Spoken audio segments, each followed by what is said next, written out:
what's up? We're live, I think, on YouTube. I think we're live. I'm watching. It's farther behind than Twitch usually is. We'll probably have to I think there's probably some sort of latency setting that I can fool with, Justin. Because I'm watching it right now and it's like very delayed for me, so it's driving my brain a little bit insane. Yeah. Hi, hello, hi. Hello everyone. What's up? How's it going? I've got my chat box up over her. So we're good on there. We're here, we're live. This is the Misadventureland game show. I'm Bobby. I'm here with Justin. Hello. Hi, how you doing, Justin? Okay, a little bit stressed, but all right. Yes. I was taking down some scaffolding. Okay. Not 3 minutes before I was supposed to be sitting in this chair. Okay. So that was fun. Our stairwell is now complete. Well, 80% complete. Good job. The hard part's done. Okay. Good. Literally, we were about to little backstory. We had some internet. I've had some internet problems over the last week or so. Justin and I tried to record a thing the other night, and it was kind of stressful. Kind of. I was like, I gotta fix this, right? So, I went out and I got a Google Nest mesh Wi-Fi system. We have not. I didn't know about this at all. No, because it literally happened, I don't know, a couple hours before the podcast. And I got it all set up. It was running great. I live in an apartment that has everything included, including the internet. But that means that I don't have any control over the internet. It's like all of my landlord. And I just have like an extender down here that's supposed to power the thing. So, and they don't really want us to get our own line installed. So, I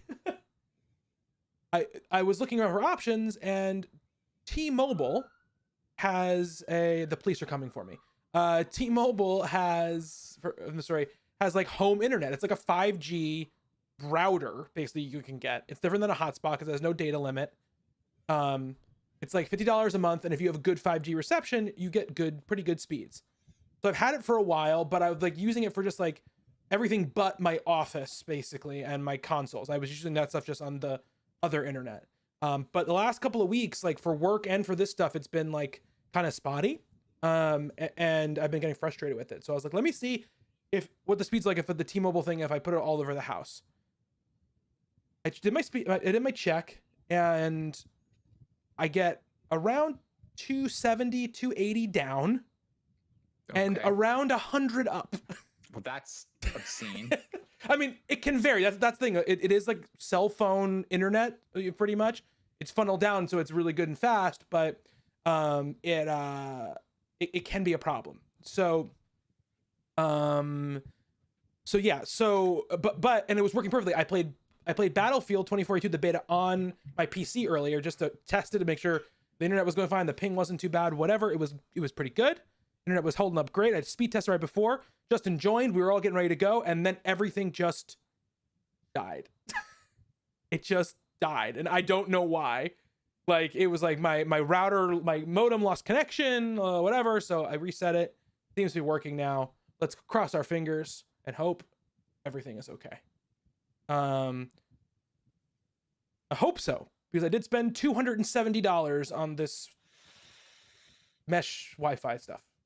So internet problems are the most frustrating of problems you can have. It's when I first moved into this house, all those months spent trying to figure out how to get internet up here, and then the answer was just throw lots of money at it. Yes, that is usually solves the problem. Okay.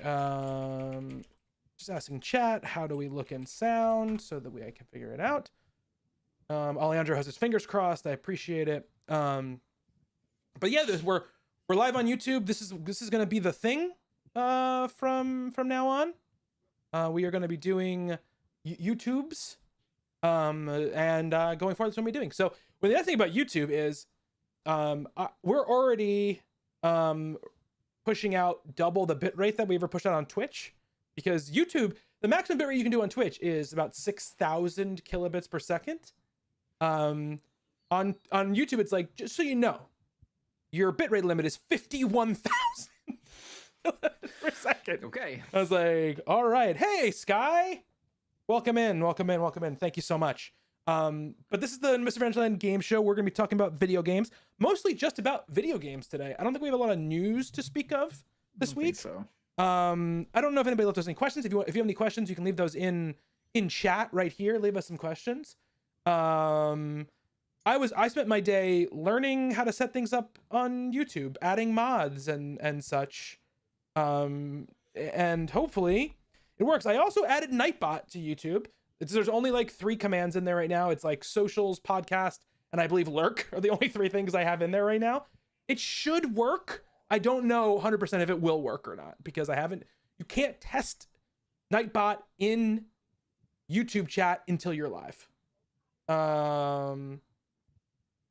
I did say 51K bitrate. We're not running at 51K, but we're running at about 12K. I just got a Google Chrome notification that Mr. Adventureland is live, everyone. we're live. We're on the internet. We're on the internet. Good shit. So, Brave New World, let's go. Justin, let's start out. Let's get right into it. Why do you hate joy, and emotions and fun? Guess it doesn't work. There are like 3 different games you could apply this question to. Okay, it does work. It does work. Sorry, I'm sorry I interrupted you. I was looking at Sam testing out the social queue. I think it's socials. Yes, follow us Instagram. Okay, there we go. Yep, there we go. All right, cool. All right, Justin, go ahead. Tell me about why you hate joy. Which game are we referring to? You know which game we're talking about. Don't play coy with me. Okay. I played about 3 to 4 hours of Psychonauts 2, and it's a video game I actively do not enjoy. Mm-hmm. Yes. And I have put that down, and I don't know if I'll revisit it or not. It sure sounds like you won't, Justin. I got to the level that you wanted me to see. Uh-huh. And I played it and I appreciated the visuals. You know, like sometimes there's a game that you play and you're like, you don't know why you're just not jiving with it. I don't know if you see in chat, they're saying my volume's got to come up. I did just turn it up before, actually. Okay. So, there are just, I recognize that the game has the game definitely has good writing. It's just something about it is just not clicking for me. I don't really like the actual aspect of playing the game.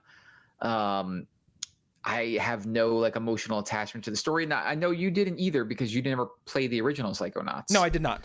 But there was just something about it that's like just wasn't grabbing me, and I wanted to give it an honest shake. So I said, like, what was the level that you really wanted me to at least get to and see? And so it's like a multi-part level, but there, I got to the part where I knew you wanted me to see it. And like, I was like, yeah, this is like totally fine or whatever, but just something about the gameplay was just not clicking for me. And I wasn't invested enough in the story to make me, to have that story push me over the gameplay. Right. So we had a very tense conversation where lots of hurtful things were said. I think we didn't have that about Psychonauts. We had that about other things. Yeah, no, but I think what I said to you, I don't know. The first hour you played of it, I was like, you can just not play it and go on to something. If you're not enjoying it right now at all, it's totally fine if you just go, okay, not for me, and move on to something else. Yeah, but me, like, if you're going to talk about this thing at the end of the year, I want to at least have said I gave it more than like a cursory glance. And giving up in the first hour for me would have been like, yeah, like I didn't give this thing its fair shake at all. Okay. But I completed 1 or 2 missions. I saw what the game was going to be about, and then I saw like the really nice visuals and the beginnings of the story that you wanted me to see. At least I completed most of it. I got to this part where it becomes like on this mission, like you kind of can go where you want to, you have options of where you want to go. And just, it didn't grab me. And you didn't even finish the mission. I didn't finish it. Oh, okay. So there's more that you want me to say. Jeez, you think when I said you need to play this mission, you think I meant I need to play the first quarter of the mission and then stop? Oh, I told you I got to the part where the campgrounds were. Yeah, I thought you meant you would. Okay. This is the thing. There is in the game, there is campgrounds that's like not in a brain. It's like actual campgrounds. So I thought that's what you meant. I thought you meant you got to the campgrounds, which was like the next area you probably would have gone to after you did the level that you were on. That's what I thought you meant when you said that. I mean, it's fine. I'm not telling you have to. I don't think if you're not feeling anything for the game at all, and you're not even like passively enjoying playing the game, I don't think it's gonna greatly improve, by the time even if you finish this level, because for me for me the thing with Psychonauts 2 was I was enjoying it from the beginning. Like I was liking playing it. I was like, this game is fun. Like I like the personality. I like the art style. I like kind of the things it's doing in its story, even though it really hasn't developed yet. But that level was that was like, oh, now I'm like head over heels with this game, right? Like that was when that moment happened. I think if you get to that level and you're just sort of pushing through to push through, I don't know if that level is going to change your mind, right, about the game. I think that can take you from my place to what I got to, but I don't know if it's going to take you into a place where maybe it takes you a place where you're like, oh no, I'll finish it and I'll like it just fine. You know what I mean? But I don't know if it's going to take you to a place of loving it. I mean, it all depends too. If we haven't really talked about the end of the year stuff, if we're going to do categories, if we're just going to do a list. So if we were going to do like categories, then we want to do a level of the year category, I would say, yeah, like definitely finish it. Cause I think I just at least want to be able to talk about it in depth. But if that's not the case, then I think you're probably fine. It is notable because at the end there is like there's like a song that happens when everybody comes together, which is really good. So I had a feeling that you were going to not like the game that much from the beginning. I had a feeling, and not because you don't. Was it the I never want to see Psychonauts ever again from all the marketing? Yes, that was part of it for sure. When you were like, if I ever to see this game again, I'll be happy.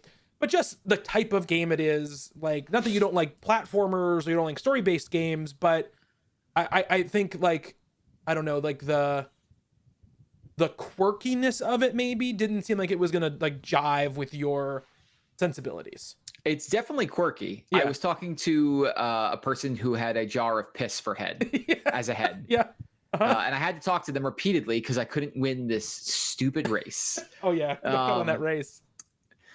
So yeah, like there's a sense of quirkiness there that, you're probably right, doesn't really jive with my sensibilities. But more than that, I think just some of the gameplay, just like beyond the platforming, like the having to link up words and things like that, and even the abilities, I just wasn't finding any of it to me like particularly engaging. Yeah.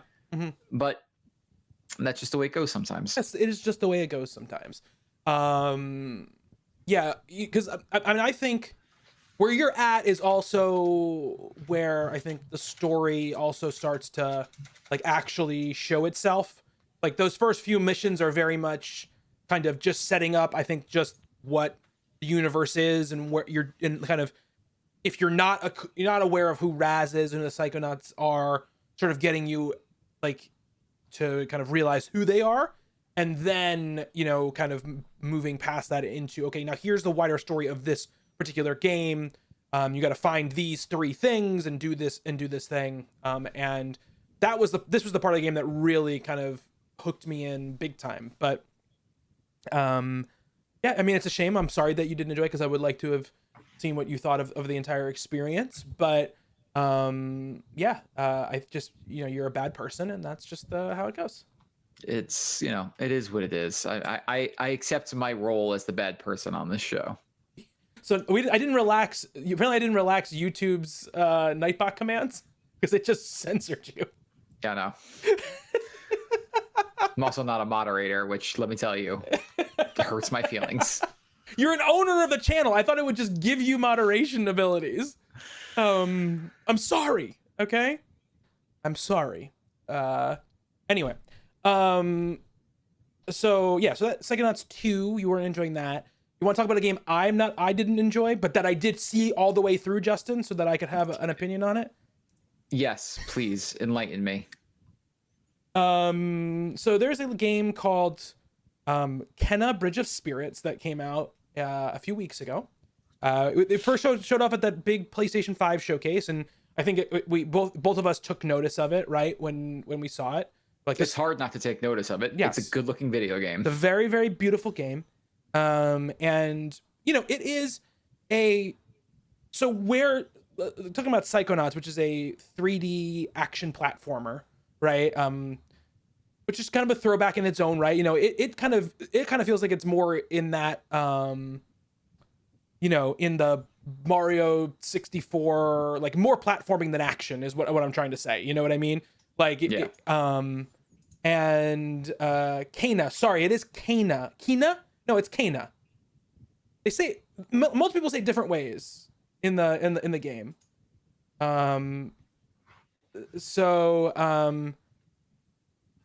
that was more platforming than action. This is more action than platformer. This is much more like a Jack and Daxter, I think, type of game. And I'm intentionally mentioning kind of like PS2 early era games because it is very much in that mold. It is a game where you fight a bunch of enemies, and then I will fix Nightbot, everybody.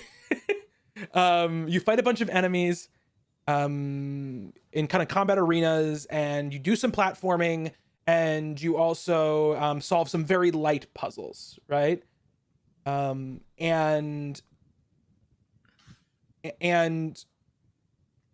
I was excited about it because I had just played through Psychonauts and enjoyed sort of that kind of old school feeling, and in some ways as well playing Ratchet and Clank.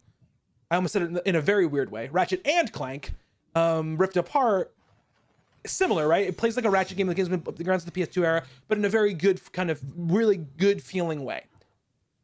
I was looking forward to Kenna for that reason, and also just like, hey, it's got like a beautiful look. It's got it seems like it has like some story stuff going on. I'm ready for this, and I went through many ups and downs with the game. I think the first hour or so I was like, oh, this feels very simple and maybe not so much gonna carry me through like an entire game. And then about 90 minutes, 2 hours in, I got a couple more abilities, and I was like, okay, it's kind of opened up the traversal, opened up the puzzle solving a little bit more.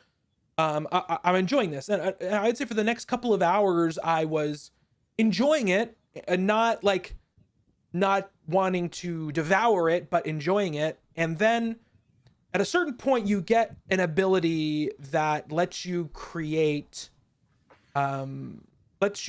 basically create timed platforms. Let's say you throw an object at something, it like kind of blows up, and you get platforms that show up, and you have to platform across them before the timer runs out and they all fall down.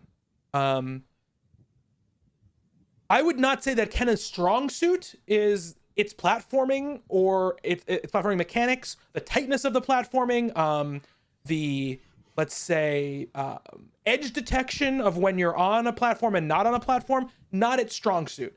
So even at times where there wasn't a timer on it, I got frustrated by the way the platforming worked, because I would like land on a platform, but I would land probably just like a little bit too much to the left or the right, and I would hit some invisible edge of the platform that I couldn't see, like a barrier, I should say, and it would like kind of push me off. Like her legs would be totally straight, and she would be like moving her arms like she was walking, but she would just slowly get pushed off the platform and fall down.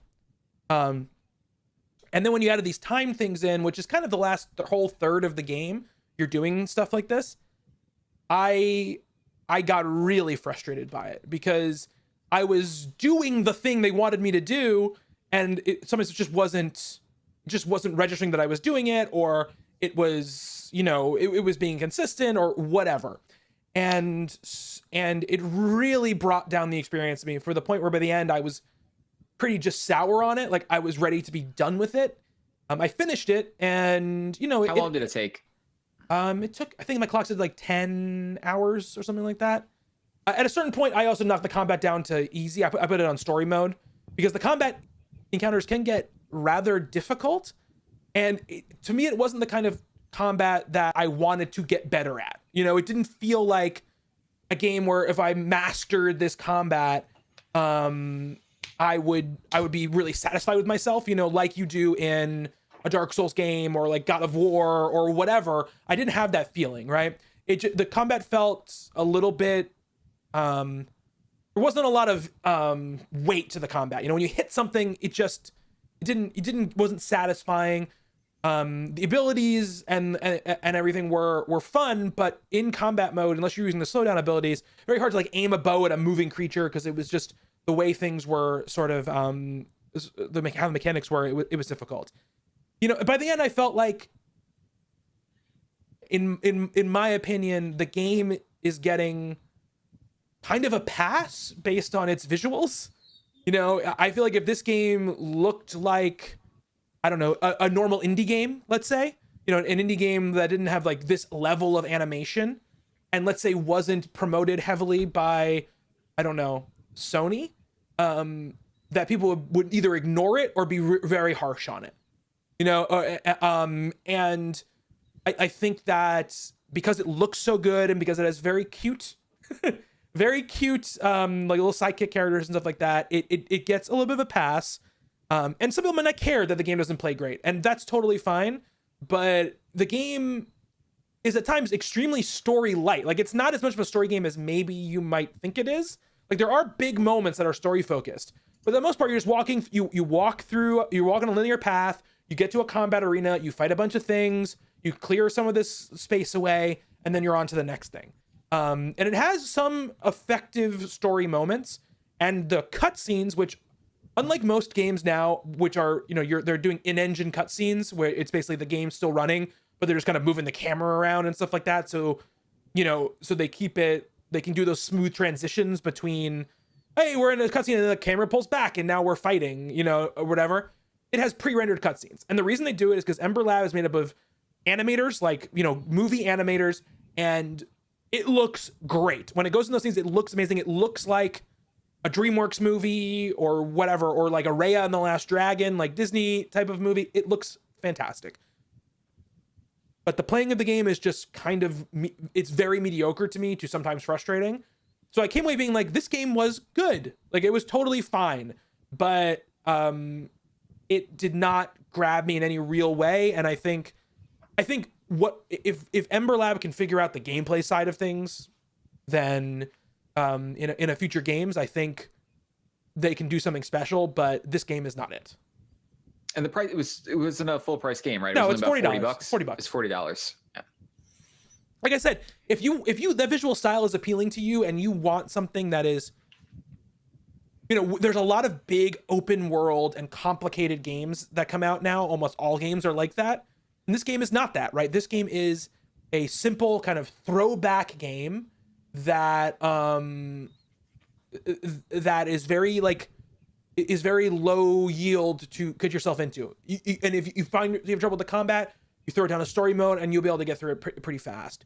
So if that's kind of game you're looking for, it's totally fine, one of those, but it's just not. It's nothing special. Is what I will say.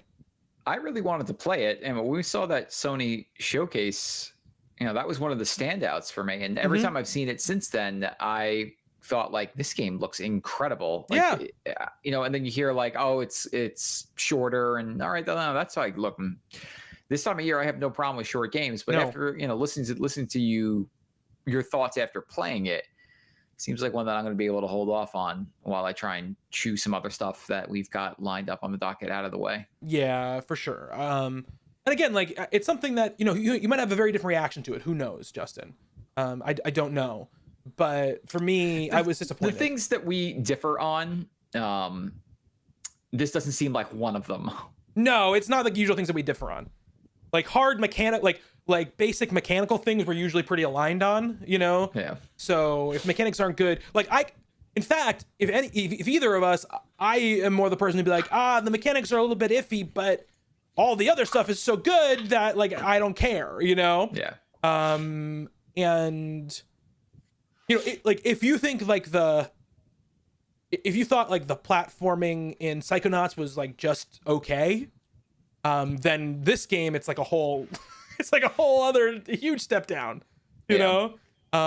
It very much feels like a PS2 game, like just like ripped out and put, and like not like a Jack and Dexter or like a Ratchet and Clank or like one of like the really good PS2 like character platformer action games, like, you know, like that, I can't remember what it's called, that Tasmanian Devil game or whatever. It wasn't like the Tasmanian Devil from, oh god, Ty the Tasmanian Devil or whatever, that was like, You are pulling a deep one out right now. or something like that, like one of those ones that was like not from one of the big companies, or it was like a THQ game, like, you know, back in the day, like that. It feels like that kind of game, but with an amazing coat of paint on it, you know? Interesting. Yeah. So, or like the Hobbit game that came out when the PS2 GameCube era, like that kind of feeling to it. I will eventually take a look at this. I'll probably wait for a sale. There's a couple of games right now that I have like marked in the back of my head, like sale. Although one of them really keeps pushing its way back up to the front, and I have a feeling I am going to end up buying it.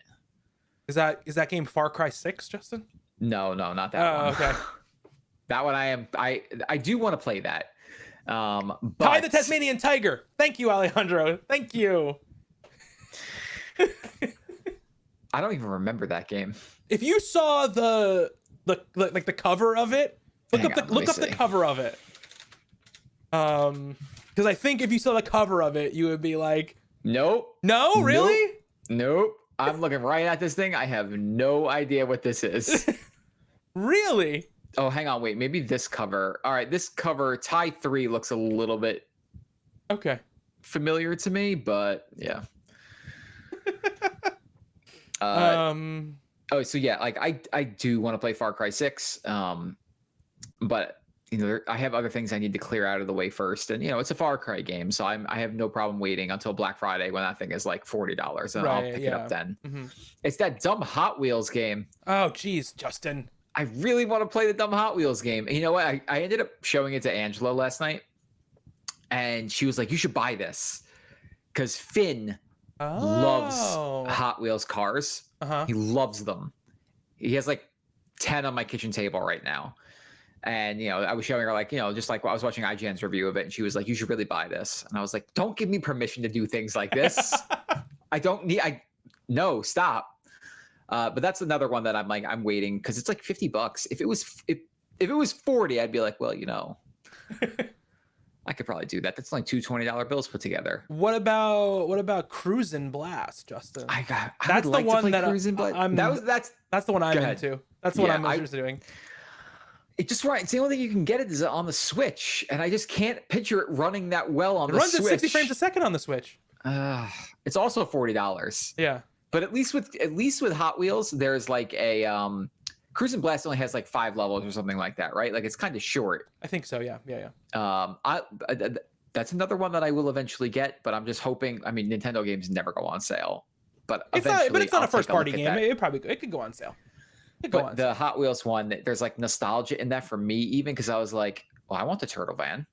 I want to get that, and it looks very nice. And it's a racing game, so I don't know why I want to play it so bad. I don't know either. I kind of want to. Didn't they put out a Hot Wheels expansion for Forza Horizon 4? They did. Yeah. Did you ever get that? I never did. But I don't know. To that, it was just like, oh, you were racing these really nice cars on Hot Wheels tracks, which is cool. Like, I thought they made them look like Hot Wheels cars. They were the regular cars. Oh, okay. This is like, in this game, you're actually driving around the Hot Wheels cars, and like they go into like how they can get all like messed up when they hit the sides of the walls and stuff. I don't know why. I don't know why I'm like so into playing it, but I am. So, but before the end of the year is up, I probably will have this game and be like, it was fine. That feels like, I wish that was on Game Pass. How about you could say that about any game though. But it's like the perfect, because I want to play it, but I don't want to like I can't bring myself to spend money on it. You know what I mean? See, if it dropped to like $25, I forgot who I was telling this to. I think it was Andy when we were talking about it, because he was like, "Oh, he was saying like I wouldn't want to like spend a lot of money on that," and I was like, "No, I totally agree." Yeah. He's like, "We'd play for like a couple of hours and then be done with it." It's just, to me, like if I drop $25 on a game or $30 on a game that we spend like a week with, I'm like, "Oh, it was worth it." Yeah. You know, like you know. It's not like a game that has to stick around forever. We got a couple of good hours of laughs out of it, and that's enough for me. Yeah. Might be something the kids are into though, so that's why I'm thinking about it. Justin, I have another. Let me see if you remember this PS2 action platformer. All right, please. Do you remember it's a THQ game? And it featured like a little caveman boy named Tack. Do you remember? Yes. Do you remember Tack? There was like 3 of them. Yes, That's the other game that this is very similar to. That very reminded me of. Also like Sly Cooper-ish. Where it's like, like it's good ideas, but like you don't have it all there yet. that kind of thing. I'm looking at a list. I'm looking at a list of like PS2 action platformers, and so many of them are licensed games. To be expected on the PS2. Yeah, absolutely. But anyway. Remember Ape Escape? Ape Escape was good. Ape Escape is back, isn't it? Is it back? What's that game that just came out that has the cat from Persona in it? Is that Ape Escape? No, that's not Ape Escape. Monkey Ball. That's Monkey Ball. Monkey Ball's also good, but infuriating. Okay, so Justin, that's a game I didn't like. What do you want to talk about next? I will say quickly, I finished up Hades. Yes, you did. In total. Speaking of games we don't like. Let's talk about Hades. It's the worst. I reached the end game. I passed it. I feel just a profound sense of sadness that Hades is over, and I'm like, well, I'm probably going to buy that again and play it somewhere else. I was just at the end, just clearing out achievements. There's there's one storyline I haven't finished yet, and probably after the new year I'll get back to it and just try and get that last quest finished. Mm-hmm. But I ended up beating the game on like 32 heat to get something done, and doing a couple things that I never thought about doing. I will say the amount of writing in that game is just obscene. Yeah, it's true. It's crazy. And Gruen says you're still addicted to Hades, and yeah, kinda. Yeah, it's really hard to let go of a game that keeps surprising you like left and right. Like, I mean, I was nearly 3 days into that game hour wise, and it was just like, okay, I'm still seeing dialogue that I've never seen before. Yeah, it's crazy. It's kind of crazy. And yeah, I mean, that was all I really wanted to say with it. Is just like I finally saw the end of it. Last I checked, Alejandro, my hour count was like 2 days, 14 hours or something like that. Now, I don't know if it counts idle time or what, but I don't think so. Yeah, it was about that much. Forgotten City definitely counted some idle time for me. Like when I kept I looked at it was like, you've been playing this game for 15 hours. I was like, well, that's definitely not true. I played it once for 30 minutes. So when I'm looking at this clock. I spent some more time with Boomerang X, which is just something I've been like poking at and then being like, okay, this was really stressful and I beat this level. I'm at the point now, like where I started that game, I was like, this is kind of easy. It's not so bad. And now I'm at the point where, I could get hit like 6 times and I am sweating it out on the last couple of runs of that level, or last phases of those rooms, where it's like there are enemies everywhere and part of my brain is broken, and I have to remember not to teleport to my boomerang to let it come back to me, because if I teleport to it, I'm going to get hit by multiple things at one time. I found that game is really good if you play it for short bursts. Right. Like it's not a game I could sit in marathon, because my hands start cramping up because I am like gripping it like it's a vice or something like that, because I'm just like manually thinking about every button that I'm pressing. But I like it a lot. It's just one of those games that plays really well, and I slowly am getting through it. It takes me about 15-20 minutes to like get back into the groove, but once I'm there, I'm enjoying it. Other than that, I think that's pretty much all I've been doing, other than reading books. Reading books, Justin? What the hell? I've read 2 books in like the last 3 weeks. I know. I bought a Kindle. Oh, you did buy. You pulled the trigger. Well, I was thinking about buying the new one that's coming out end of the month, and it's like $140 or $150. And then I went on IGN 2 days ago, and they were like, the current model of Kindles is like the 2018 model, are on sale for like $75. Cool. So I was like, I've never had one of these before. Let me just buy the cheaper one. Oh, you've never had a Kindle before? No, never. Oh, they're great. I think I have the 2018 one, I think. It's a Paperwhite. Paperwhite. Yeah, Paperwhite. I have the Paperwhite. But I've been reading on my phone. And when I was in Florida, I was, enjoying reading. But anytime I went outside, I couldn't see my phone because of the damn sun. Sucks. So I came back from Florida, and I was like still enjoying reading. And I was like, I'm going to try and keep this going. And so I read like another book on my phone, and I was like, I think I just need to get one of these a Kindle, so that way, like if I go outside, I can read a book. And so it was like on sale. I bought it. I actually just got it in today, set it up, and downloaded the book. That's awesome. Yeah, that's great. My goal is when January like hits, my goal is to read at least 10 books in the year 2022. Okay. I read 4 this year. I bought a physical book the other day. I love physical books. I just don't have room for them. What was the physical book you bought? A Deadly Education, I believe it's called. So there was the sequel to it just came out, and I read like a preview, a Deadly Education, by Naomi Novik, and it was it's part of a series she calls like the Scholomance saga, I believe, or the Scholomance series, and Scholomance book 1. Yeah, this is the book I'm reading, and I read like an excerpt from book 2. Because someone was like, oh, it's like a lot of books say they're sort of like, grown up Harry Potter or whatever, but this actually is like, that's kind of what the tag was of thing. I was like, oh, okay, let me check it out, because I want to read a book. I'm going to read a book, and I'm like, I need something that's going to just catch me, that, and it isn't too overwhelming and stuff like that. And this book is not that long. And I was like, okay, I read like the little excerpt from the second book. I was like, oh, I like this writing style. I was like, let me get this and check it out. So I've got that. I haven't cracked it open yet, but it's sitting on my coffee table, and I'm definitely gonna read it. Yeah, I love my Kindle. I've had a Kindle since like the second generation of one or whatever. I remember I got it for Christmas, and I had the Under the Dome, that Stephen King book.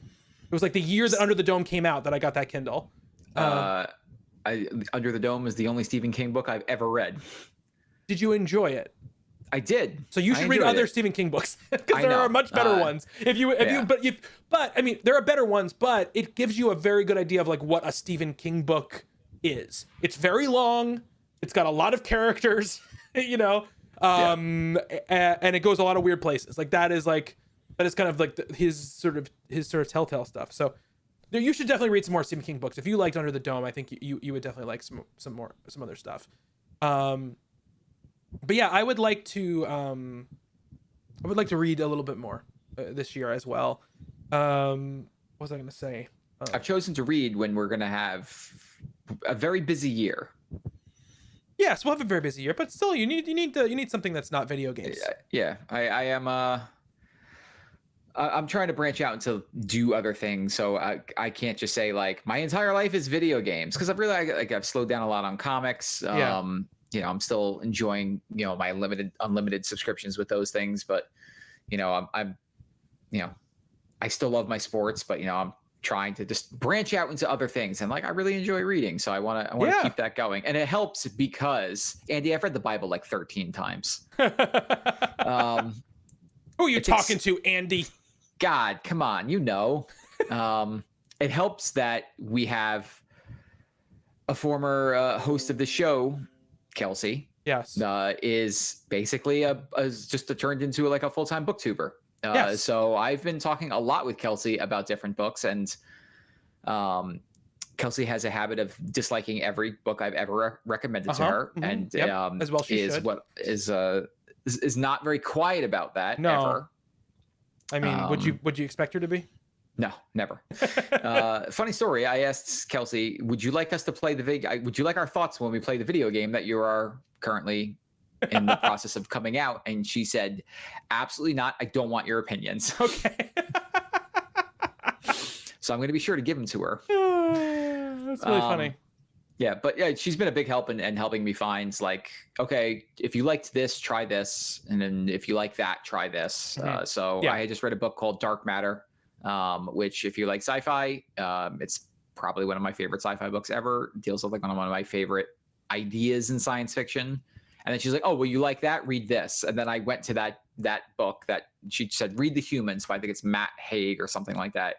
And I was like, oh, this guy wrote The Midnight Library, which was like on my I want to read list. And then I just like clicked on his like entire list of books. And I was like, oh, I'll pick this one, this one, this one, this one. So they're all added to my library. Okay. And that's book chat.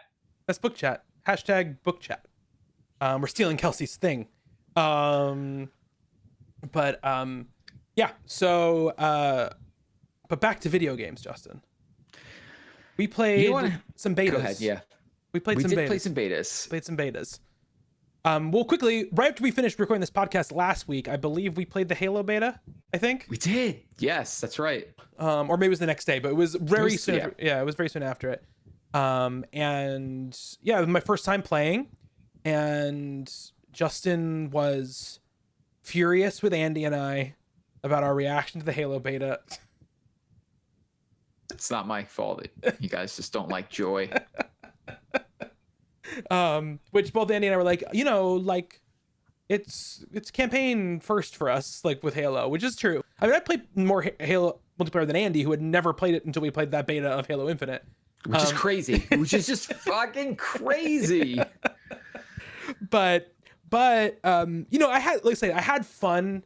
I didn't have a bad time playing it, but I think what I've come to learn with that beta and with the beta we're going to talk about after this is there's only so much I can get out of playing like one mode on one map for hours on end. It just it becomes stale to me after a while, only because like I want things to change. Andy's trying to troll you. I want things to change up a little bit. And so I can't really like, and I'm in experimentation mode kind of in the beta. So I'm not really like focusing on what's the layout of the map, where the path, what's the right pathing, stuff like that. Justin got shut down again by Nightbot. I'm not in that mode. So I'm getting killed a lot, and that's not like making it any better for me, all this kind of stuff. So, it's tough for me to kind of really sit there and be like, I'm loving this. I will say that I think it felt good. It looked good. It ran perfectly. So it had those three things going for it. And I think that, given time, because what with multiplayer games, for me, it's never I pick it up and I'm good at it. It's always like, okay, I got to play it for like, I got to suffer through like 5 or 6 hours of being dog shit at it. And then I'll get my legs underneath me and start to recover. And then I'll start to have fun. A little bit more fun. And because it does, even though it is Halo, it plays differently than those past Halo games. It's faster, but it's not like Call of Duty fast, right? It still has a little bit more weight to it, which I like. Oh, yeah. And I've watched I've watched those clips of people doing like crazy ass shit, when they do it. And the thing I think is like, that's awesome, but I never in the moment think to do anything like that. I'm just like, okay, respawn, let's run, to the point and try to keep the point. These people are like throwing grenades under trucks and they're grabbing on the truck, and the truck's taking them all the way across the map to the flag, and they're grabbing the flag and running, all that stuff. Like, and so like maybe I just need to start thinking a little bit more three-dimensionally about the game, so that I can, because even if I'm not killing people, if I do some silly ass stuff for a little while, I'll have a good time. You know what I mean? We'll get into that in a second with the second beta that we played. But yeah, like I think the modes in the beta it was big team battle on one map. And so the big team battle was rotating between just like team deathmatch, capture the flag, and like a domination style game where there were 3 points and you would only score when you held all 3 points. Yeah, and then they would reset. And then they would reset and go to different spots, and that was 1 point for your team. I really liked that mode a lot. Yeah, it was good. It was fun. Those are always my favorite modes in any shooter, are the domination type modes. Yeah. That's the mode I always want to play, So like I was happy when we got to do that stuff. We didn't know where any of like the weapon pickups were. And so like we're just fumbling around the map. And then they had like a small 4v4 that was rotating maps, but it was mostly just objective based games. So lots of capture the flag, which is my least favorite of all modes. I can't tell you how many times I had the enemy flag in all sorts of different modes, especially on the 4v4 maps or 5v5, whatever it was, where it was steps away from being captured and my teammates are, just elsewhere, or their backs are literally to me and I get shot and the flag gets returned all the way back. And it's just like, okay, guys, we're trying to play the objective here, not hunt kills. I'm still very, very, very happy with the way that game plays. I think it's my most anticipated game for the rest of the year. I just like everything about what that game's doing. I was wrong last week when I said that you could buy the battle pass. I mean, technically you can. Yeah, technically you can, but yeah, you can buy the battle pass, but they're giving you credits to do so, which I couldn't tell because it was down when I tried to do it. But yeah, that game's enjoyable. There are some leaks of this type of skins that they're going to be doing. I think it's going to be a very big hit for Microsoft, which I'm happy about. And yeah, I'm excited to get in there. It left me feeling really, really good. Mm-hmm. On the other hand, though, Battlefield 2042. Yeah, let's talk about it. So yeah, I think you are more critical of it than I am, so I would like to hear your thoughts on it. So I think the core gameplay is going to be totally fine. I played, let's say, 5 or 6 full matches last night. There were plenty of it can only happen in Battlefield moments. I think the quality of the beta is very bad. The screen tearing that we were getting, look, random glitches are going to happen. There were plenty of times last night where I was shooting at somebody who was standing up and they were just a ghost. Mm-hmm. They were not actually there. Or when I was in the passenger seat of a helicopter trying to shoot the 50 cal gun, I would kind of look forward and see the pilot just floating in midair. Right. Yeah. No big deal. Yeah. No big deal. It was still a good amount of fun, and none of that really was bothering me. Mm-hmm. I think that'll get ironed out, but Battlefield doesn't deserve the benefit of the doubt that they will just get it ironed out by launch, because the last 2 Battlefield releases, 3, I don't remember what state 1 launched in, but I know 5 and 4 were train wrecks at launch. One launched totally fine. One launched great. Let's hope that's the case. But they don't have the best track record of launching games in a very good playable state. We're probably going to play more tonight, and we're going to turn off. Some people have said turn off crossplay, and it gets better. The screen shake was bad last night in vehicles. I just this build is a couple of months old. So like I said, I'm going to just fingers crossed that all that stuff gets squared away. I think the game is really bad, has a really bad UI. I don't think it communicates well what's happening and what's going on. It feels like all the font is very small. Yeah. Can I just interject really quick? Because going off this point, I think you're right the way I'm playing on console. I played for about 45 minutes today on PC before we started the show, just to see what the build was like and play it. I will say 2 things. I'm not running I'm running a 2060, so I'm not running like a crazy build. I was running the game on high, and it ran fine at 120 hertz, so it ran well, 1080p. The glitching was a lot better on the PC version. There wasn't a ton of that crazy jitter and the crazy texture popping and all that kind of crap that was happening. And the UI, which I think on a TV when you're sitting on a couch, I agree with you, it is not as readable as it should be. The fonts are too small. When I was sitting at my monitor, a foot away from the screen, it was perfect. You know what I mean? Interesting. So I feel like they haven't tuned it. And again, this might be like you said, this might be a month's old build. Maybe that they had one build. They haven't tuned all the text and all the interface stuff for every platform yet, or whatever it might be. It felt better there, but that doesn't excuse it on the console. I just wanted to say, having played it on the PC, I think I had no problem. Okay, here's E, here's F, here's A, here's B. No problem with that at all. But on the TV, I totally agree with you. I was like, oh God, where? Justin's let's go to E. I was like, where is E? It's this little tiny thing. So yeah. And maybe that's something that gets squared away by launch. You're totally right. But I could only go by what I was seeing. Of course. Last night. And so even when you lose a point it just comes up. It's like, it doesn't feel, it almost feels like a placeholder thing where it just comes up like you've lost point E minus 10 points or something like that. And like there in other games, I feel like I always knew when we were like winning or like we were taking a point, losing a point, like somehow Battlefield games just made it like very, without blocking your line of sight, they like communicated that info to you perfectly. And in this game last night when I was playing, I was like, okay, I guess we lost a point because I saw some sort of box pop up on the lower left part of my screen, but I don't know which one. So I feel like the UI in that game could be better. And I guess we'll see it maybe if anything changes by launch. But like, I was killing people last night and I was like, did I get them? Yeah. And like the font for killing a person was so small. Yep. And like it was outlined in red or whatever, or their orangey color. But the only way I really knew I was getting anybody was if you got a headshot, it made this very satisfying sounds, like ka-ching or something like that. And that felt good. But yeah, I mean, all that being said, the core of the game, it feels like it's going to be totally fine. We had a lot of fun last night driving around in vehicles, trying not to throw up because the screen shake was really bad. But, Bobby there was a guy parachuting down. Bobby tried to run him over, which let the guy get too close to the vehicle. He shot once and took my head off. I respawned in the vehicle just in time to have Bobby and Andy be driving towards a tank and trying to ram the tank in a Jeep.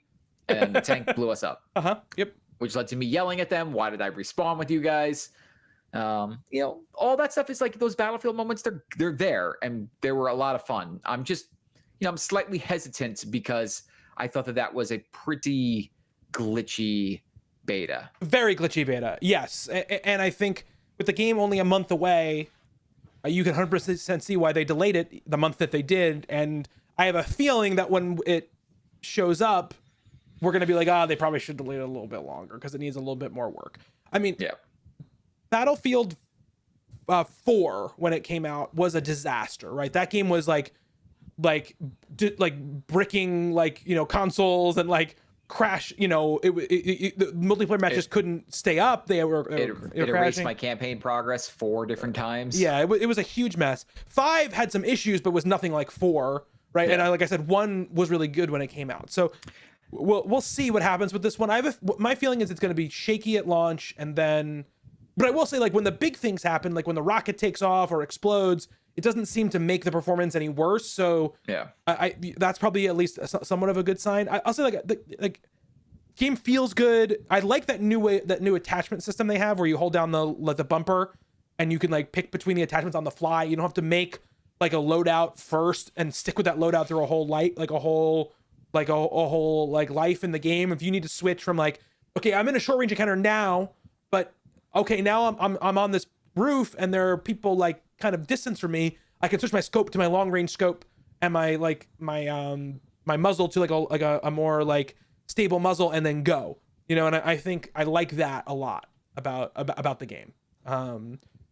I think Battlefield sometimes gets a little bit like in its own head about like the way that the UI works and how you switch from like item to item. So like, they've done this in other games too. I know they definitely did it in Firestorm where you had to like use the D-pad to switch to other equipment that you have, and just on a controller that's a shitty option because it means you have to take your hands off the sticks or the triggers, to hit it, and that is just I don't want to have my finger off a trigger, at any time, like when or off a stick at any time in the game, and I have to do it like to switch to my grenade or whatever. And I'd say like especially puts you distinct disadvantage when you're playing crossplay, and obviously a PC player doesn't have to do that. So, I'm I'm excited about it, but I am nervous about it. What were you gonna say, Justin? I'm still gonna be there day one. Yeah, me too. Just because I'm super in the mood for a Battlefield game, and there were again plenty of moments last night where we were laughing and having a great time. Yes, of course. But yeah, just a couple of things and there's a couple more things that like I want to test out. Like I thought Battlefield 5's movement was really good, and like I love the way that you could like lean backwards like on the ground, like go prone on your back, and like try and close off a doorway that way. And I don't think do that anymore. I don't know. I actually did not test it, so I don't know. I feel like I would have done it last night by accident once or twice, but yeah, there's a couple of things I want to test. Like I want to see if some of those things are still there, because it'd be really crappy if they just took that away. But I'm not going to say for sure until I try it out. Yeah. Because most of the time I wasn't in a spot where I could do that because there were 128 people in that freaking map. Yeah. Right now we're playing on Xbox Series X because we all VA play there, and me and Andy didn't pre-order the game yet. So the closed beta for yesterday and today is only if you have an EA Play account or you pre-order the game. But tomorrow we'll be going to PS5, and then I believe for when the actual release comes, it's going to be a PS5 thing, because there are some people that we know who we can play the game with who don't have Xboxes. So PS5 will be the way to go. Cody says, I'm excited to get in there with you guys so we can hear Justin decide what the good and bad maps are. The good maps are the ones that have great kill death ratios, and the bad ones are the ones that no, we don't. Yeah, and I feel confident in saying, like, it's kind of like what Bobby and I were having this conversation about game reviews and like the rating systems, like OpenCritic and like Metacritic and stuff. And it's just like, yeah, the good games always rise to the top. They're always going to have high scores, and the bad games are not going to have high scores, and that's what the consensus will be. You want to know what a good map is? I'm going to have a good kill death ratio on it. Bad map, it's not my fault. Spawns are shit, and it's one-sided. Yep. All I'm thinking about is that one Battlefield 5 map where you were like, if we take this hill, there's no way that anybody can get it back from us. And I was like, okay, let's take the hill. We took the hill, and we ended up losing anyway. No. That isn't. Look, there are certain maps that Battlefield has done that are not good maps, and the community has long ago decided some of these ones are completely unbalanced maps where one side has a distinct advantage. That is not me making this up. This is the Battlefield community saying this. And that map is one of those maps. Because if you hold that top hill, you can see our two points. If you hold the top of that hill, you cannot see their spawn points. Oh God. And Cody's just is trying to push my buttons in chat right now because they know that map was unbalanced. I don't know. Cody doesn't seem to agree with you on that one. I don't know what to tell you. Cody's just trolling. It's what they're good at. I know. But yes, PS5 is where we'll end up getting the game when it actually releases. I was I was surprised at how well my PC did with it. That is surprising, especially because it recommends a 3060. Yeah. The game has dynamic resolution, so what it will do is it will bring the resolution down dynamically. The consoles do this. Like, both of them do this. They do dynamic resolution scaling. Where, like, if it feels like the frame rate's going to dip, it will like decrease the resolution either vertically or horizontally to keep the frame rate steady for the sake of resolution. So some of that was probably going on, but I had it set to high and it was running fine. And I think also part of the problem is like where it's not feeling as crisp or as the movement not feeling as good as Battlefield 5 is. It's just not running particularly well on those consoles. Yeah. So we were having constant frame rate and like rubber banding problems like all over the place. So I have a feeling that has a big part to do with it, but anyway, Battlefield 5 beta, Halo beta. There's not another Halo test this weekend, right? That was just those 2 weekends? No, it was just those 2 weekends. Okay. I'm sure they'll come out with another flight before. Yes, I'm sure they will. But it was just a very stark difference between like Halo, which feels like it's basically ready to be out right now, and Battlefield, which definitely feels like it is not, and Battlefield is a month earlier than Halo. So, yeah, we will see. Did I play anything else? I played a little bit of Sable, not enough really to talk about it. And I played a little bit of that Lemnis Gate game, which I just want to explain it to people because it is bananas. Okay. So, so much that I told Justin what it was, and Justin said, I just need to see it. It's a hard thing to listen to and be like, I got that. Yeah, I got it. So it is a turn-based competitive first-person shooter. So essentially you play as like, so you control like a little like robot, like a little drone, AI drone, and you have like a set of characters, a set of classes that you can put out onto the battlefield. And some modes are objective modes or different objectives, and let's say it's an objective. Let's say it's like, okay, there are like points. There are like 3 or 4 towers, and you've got to destroy the towers, or shoot them enough where they come to your side, basically. So, okay, like it's like it's like a domination type of thing. You go, it's your turn. You send your guy out onto the field, right? So I pick regular old like assault guy, right? I go out and I have 20 seconds, okay? And I control the guy I send out. It doesn't do it automatically. I control him first person, like it's direct control. I go to tower 1 and I shoot it a bunch, right? Let's say at like I run over the tower, it takes me 10 seconds. I shoot it, it takes me another 10 seconds. Tower comes over to our end, right? Now the other team gets a turn and they get 20 seconds. But what happens is when it's their turn, it's basically now aligned with what my first turn was, right? So my guy, they say it goes 2, 1, go. My guy comes running down. Now I'm not controlling him. Now I'm just watching it. My guy goes and does the thing that I did with him. So he runs out, runs over the tower, shoots the tower, takes control of it. If my opponent sends out their guy, and let's say he doesn't go for the tower. Let's say he picks his sniper and just shoots my guy dead before he gets to the point where he's shooting the tower. Okay? So now we go to turn 2. The towers are once again neutral because after one turn, nothing basically canceled each other out, essentially. So now we got another turn. So now we do the same thing again. But now my first guy, his first guy go out in the battlefield, but now it's my turn again. So now there's 2 people out in the battlefield, right? Just putting out the path that we already did. Do you understand what I'm saying? Do you understand what I mean? Yeah, 100%. Keep going. That seems like no. It seems like no. No, I get it. I know. I understand what this game is about. It's just even listening to you explain it, knowing what it is, it's like you have to see this thing to really grab it and understand exactly what it is. Right. So then I go and I get my sniper out, and before his sniper can kill my guy who was shooting the tower, I kill his sniper. So my guy runs, shoots the tower, I take the point. And that just keeps going like that until you do all, I think it's like 20 turns or something, whatever. And then when it's all said and done, you have like a crazy battlefield of people going, all like just doing the pathing that you started before. So it's like it's interesting concept. I don't think it's gonna like have much traction because, like I said, it's very hard to explain to somebody like what it is, just like pitch it to somebody.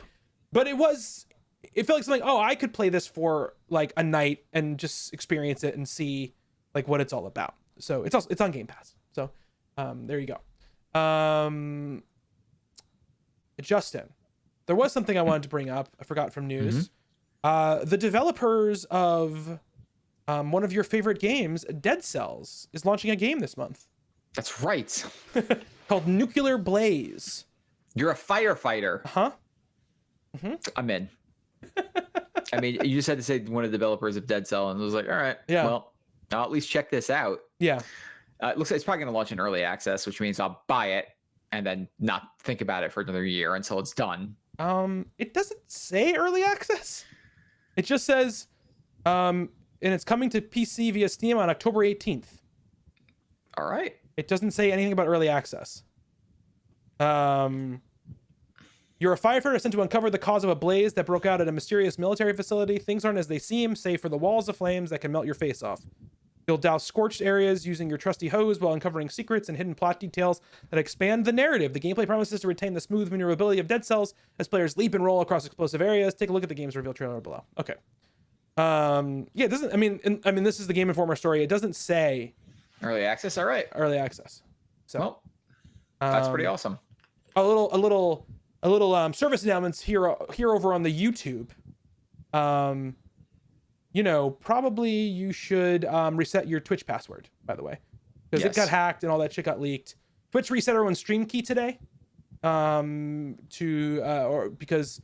they got the stream keys, so they could literally stream to your channel without your permission if they have a stream key. So it got reset. So change your password, relink all your stuff if you need to. Like, you really should do it, because and change. And if your Twitch password is shared with any of your other passwords, change those passwords too, just in case. I think that was the only two things I want to talk about. I was looking at some news stories, and seeing if there was anything else that we should just mention. Oh, Randy Pitchford is stepping down as CEO of Gearbox. Incredible. Miracles do happen. But he's not. He's not leaving the company. He's now going to head up Gearbox Studios, which is their movie and like TV arm. You know what? Yes. He's out of the way. He's out of the way for sure. He's over there. He's over there trying to talk to movie stars. Yeah. And I will say this. You ever want to see a magic trick? Hey, Kevin Hart, you want to see a magic trick? Come here. God. If you haven't yet, please watch that Resident Evil Welcome to Raccoon City trailer that came out today. I have not watched it. You got to watch it. Because it somehow looks terrible and amazing all at the same time. All right. It looks so much. It looks as a lot of like it's a mashup. They kind of mesh together the stories of 1 and 2. So like the main characters are Claire Redfield and Chris Redfield, but there's also some other characters in there too. But it has so much imagery from the games, but it also kind of looks like it should be like a Sci-Fi Channel movie. So, but it's coming out in the movie theaters, baby. November, I think. So get ready. It's a coming. And also finally, Destiny is vaulting the Forsaken content. I know that's upsetting to Cody in chat. Yeah. Are you ready for more Destiny? I'll be ready in February. Actually, honestly, Justin, I could play more Destiny. If the new stuff came out now, I'm not going to play what's there now. Let's not get crazy, okay? But if the new Destiny was coming out now, I would be down to play it now. Yeah. You know? It kind of fills that hole of like, I just want to sit down and like not really think about it and just like shoot things and look at pretty images. You know what I mean? So I could definitely do that now. I don't want to go back and play what's there now, because it doesn't give me like joy to play like the repeatable content and get those little story drips throughout the season. Well, we don't have time for an MMO right now, which is exactly why we both just bought New World. I don't have time for an MMO where I'm gonna do this. It's not new. You know, with a world at the end of it. The world at the end of it. I mean, it's right there in the title. It's true. It's a new world. So I mean, come on. I'm not coming back to Destiny. I'm sorry, Alejandro and Cody. Not yet. February. I will be there. We're there in February. I'm ready. I'm excited. That trailer looked good. I'm good to go. I haven't even watched the trailer. I don't even know what it's about, but I know I'll be there in February. You didn't see like the Guardian Hive or whatever? Oh, you know what? I think maybe I did. We talked about this, I think. We did. You know what? I did. Yeah. But like with Destiny stuff, it's like I don't even pay attention to the trailers anymore. It's like one of those things where it's like I know I'm already there. I already know that I'm there. Mm-hmm. Yes, it's true. Very true. Yeah, so that's really it from the news. There wasn't a ton that happened. I'm sorry. Our 2 Destiny players in the chat are very upset with us.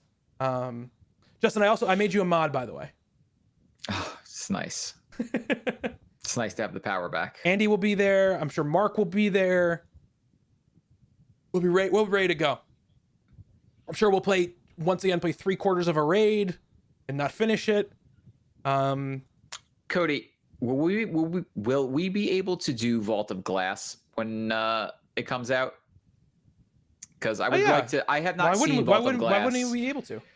I don't know if that's like if they were shelving that and bringing they shelve some stuff. I didn't know if they were going to shelve Vault of Glass or if it was even still in the game. I didn't know if it's like a limited time thing. I think like, oh, actually, I want to ask because I didn't read the whole story. Are they shelving the Forsaken raid, or just just all the story content? I'm assuming they're going to keep the raid in the game. I'm assuming. It'd be crazy of them to start shelving those raids, but I guess. No, I would assume the raid would go with it. You think so? Because they're probably gonna tweak the raid. Okay. Vault of Glass is a free to play raid. Okay. Yes, Cody. Yes doesn't answer my question. Are they vaulting it or are they keeping it out? Sorry, just I'm sorry. I could literally look this up if I really wanted to, but I'm glaring on this chat that's like 5 seconds behind us. I mean, they've taken away other raids before. You're right. So... No, you're totally right. They have. I'll never play that raid now. No, the raid is staying. The raid's staying. Interesting. Staying, yeah. Okay. Because I don't. Just Tangled Shore, Dream City are staying. Okay, so those areas are staying. Okay. That makes sense. Okay. I still think that's I still think it's wild that they're just like, no, you can't play this anymore. Sorry. Come with us. Join us in the Destiny Vault. I wish they just had a way to, like, even if it was like some like offline mode or optional download or something, like this is good story stuff in Forsaken. It's like some of the best Destiny story stuff. So it's a shame that that's going away. Are you ready, by the way? Am I ready for Metroid? Oh yes, I'm very ready, Justin. I bet you are. I'm itching to go out and buy it tomorrow. Do you want to tell the people what you told me about yourself, the sickness that you have? I told Andy this too. So yesterday, all of the Metroid Dread reviews started hitting, and they were all glowing. And I was like, all right, great. I'm very excited. My favorites. It hasn't been a new Metroid game, fully new Metroid game in like 10 years. I'm ready for it. They say it's great. It's 2D. It's following up on these great stories. These great other games. I mean, okay, it looks great in the new OLED. That's awesome. I'm happy that's good. And then every review is like, and like it's not so great on the TV. Like it seems like it's not running at 1080p. It's running at 720p and blown up on a 4K TV. It doesn't look good. And so I may or may not have started looking around on like Best Buy and GameStop and other places to see if there were any Switch OLEDs available.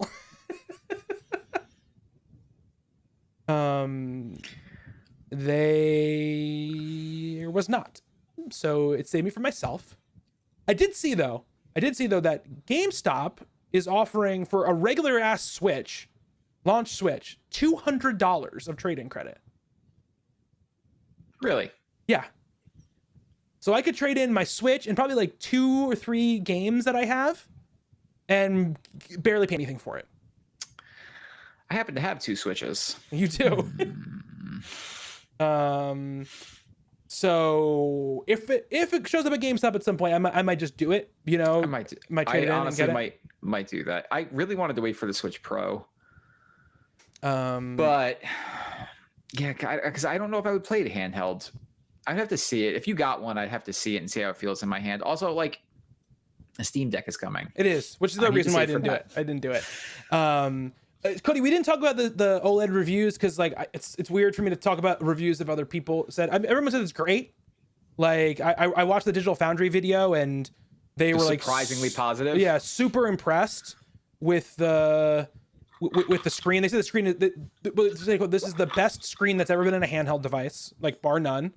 Like a handheld gaming device. Sorry, not talking about like a phone or an iPad Pro or something like that. So the screen is great. That makes games look better than they've ever looked. You know, it runs great. Obviously, the new kickstand and the new speakers and all that kind of stuff. And the Joy-Cons, apparently, like the rail system is like more solid, so it feels like more solid in the rail system, stuff like that. So that stuff is all really impressive. I mean, there's no internal difference, but you know, one of the things that Digital Foundry said, which I was surprised about because like, you know, they're very like tech focused. They're like, look, like, yes, does it compare favorably to other home only consoles? No, but the Switch is like a handheld console first, and the stuff it can do as a handheld console is continually very impressive, is what they said. And this doesn't change that. So yeah, so I if it shows up and I can still get $200 for my Switch, plus like I could trade in like Fire Emblem and probably a couple other Nintendo games and cover most of that total, you know, like I might do it, but I'm definitely not gonna go out and just buy it flat out. I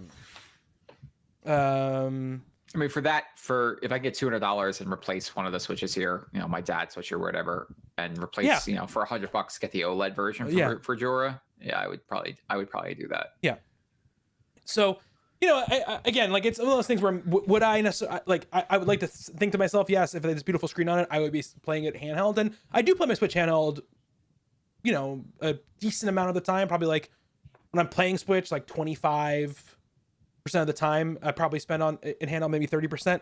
Also depends on what kind of game I'm playing on it. Like if I'm playing like a game that I'm very into, like yeah, I'll grab it off the thing and just sit there and, you know, like mess around with it a little bit while other stuff's going on with the family and everything. So yeah, but I didn't get it because it wasn't available, and thank God, because I would have probably spent the money. I probably would have been like, how much room do I have left in my Best Buy credit card? Let me order the Switch OLED, baby. But yeah. Plus, you know, it's like weird, like it has like a discernible difference to it, and it's something in my head is like, you should own it because it's different than the other one. Yeah. You know? I barely touch my Switch because I'm not allowed because of Jura. But like I'm going to play Dread, and I'm thinking, okay, well, like I should have the best experience to play this video game. Honestly, so the biggest part of it is Metroid's my favorite game series of all time. And for you, yeah. For me, and when I hear like I can't play it the best way I can possibly play this game, like I'm like, then what the fuck did I spend all this money on all the gaming stuff for if I can't play the games that I want in the best version possible? You know, like that's what I want to be able to do. I'm sure it'll be fine on the TV. You know, like people sometimes are very, very picky about that kind of stuff, and I'm sure it will look fine and be fine. And I can always play handheld on my Switch. It's not like it's not like that screen is disgusting. You know, like it's fine.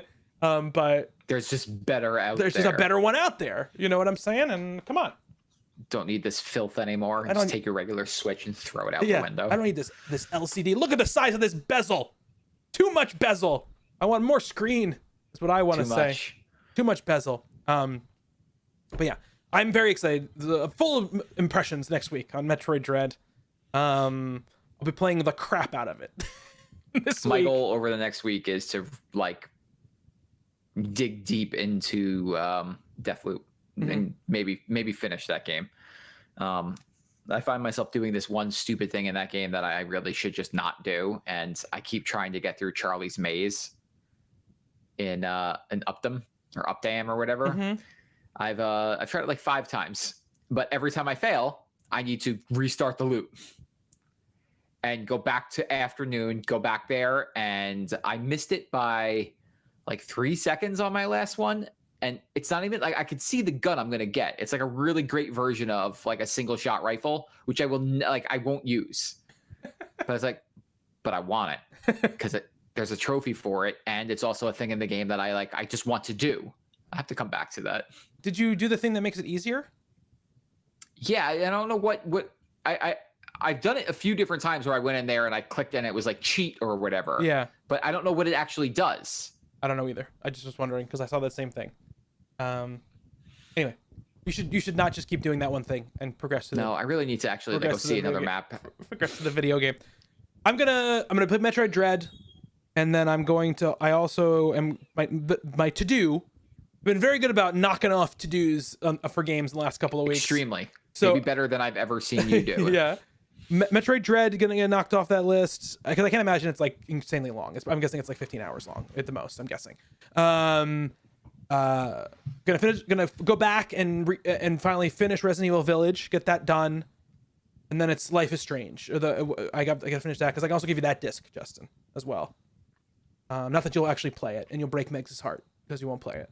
The only reason I'm going to play Life is Strange is specifically so Meg doesn't get on a plane, fly here, and stab me. So hopefully I'll have some to talk about for the least, definitely Metroid and one of those 2 other games I'll be able to talk about. I would like to start New Worlds and put some time. Yeah, into we New should do that. Worlds We should do that this week. Next week. We should do that this week for sure. We should definitely do that. 100%. We can definitely spend some time on that and dig into it. I think that's going to do it for the show this week, Justin. Yeah. This is our first YouTube live show. If you guys want to catch us live on YouTube, just go to mrsadventure.land and subscribe to the channel. Like those videos. Please. Please like the videos. Please click that little bell that reminds you, when we go live, when we post a new video. There's links in the YouTube as well for to our Discord, join the community, hang out. We would love to have you there. But this is where the streams will live from now on. It'll be right here on YouTube. I'm excited about it. Better quality. It fits in with all the stuff that we're doing. So I'm very, very excited about it. You got to ring that bell. That's right, Alejandro. And hopefully next week I'll have like some sort of like graphic I can push to put it up there while I'm saying it. No, it's really nice. I will no longer ever forget to go and export the video from Twitch to YouTube. And so this will go up right away. It'll be there. You can follow us on Twitter and Instagram at Misadventure Lind. So LND instead of LAND at the end. So follow us there. I'm at Bobby Shortle on Twitter. Justin _says_hey. You can also email us at podcast@misadventure.land as well. That's a thing you can do. You can be all fancy and email us if you so wish. Be back again next week. But until then, thank you, Justin. Thank you, Bobby. And thank you to everybody who was watching and listening. Until next time, be good to one another. Later.